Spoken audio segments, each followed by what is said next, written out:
അതിനെ മറികടക്കാൻ വേണ്ടി പോലീസ് കണ്ടെത്തിയൊരു മാർഗം റാം എല്ലാവരോടും ഇങ്ങനെയാണ് പെരുമാറുന്നതാണോ, എല്ലാ കുട്ടികളോടും ബോഡി ഷേമിങ് നടത്തുക, പെൺകുട്ടികളോട് മോശമായി പെരുമാറുക, ആൺകുട്ടികളെ കൊണ്ട് പെൺകുട്ടികളെ തല്ലിക്കുക, ഇങ്ങനെ കുറേ മോശപ്പെട്ട പണികൾ ചെയ്യുന്ന ഒരാളാണ്.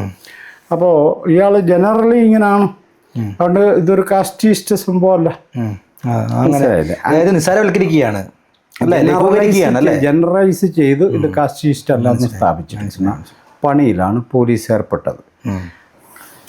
അപ്പോൾ ഈ കോൺക്രീറ്റ് ആയ ഒരു സംഭവം എന്ന് പറയുന്നത്, ഹോസ്റ്റലിൽ സൗകര്യമുണ്ടായിരിക്കെ ഒരു SC കുട്ടിയെ എന്തുകൊണ്ട് മാറ്റിപ്പാർപ്പിച്ചു എന്നാണ് ചോദ്യം.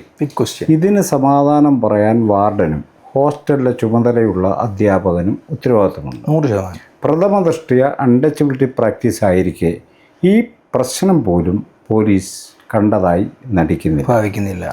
അതാണ് ഈ കേസ് അട്ടിമറിക്കലൊരു രൂപം. രണ്ടാമത്തെ കാര്യം, ഇത് ജനറലൈസ് ചെയ്യുന്നു, എല്ലാവരോടും ഇങ്ങനെയാണ് പെരുമാറുന്നത്. പ്രശ്നം അതല്ല, മരിച്ചത് ഒരു കുട്ടിയാണ്. He belongs to SC category. അയാളോട് എങ്ങനെ പെരുമാറി എന്നുള്ള ചോദ്യം. അതാ പോലീസ് അന്വേഷിക്കേണ്ടത്. എല്ലാവരോടും അങ്ങനെ പെരുമാറിയല്ലോ എന്നുള്ളതല്ല.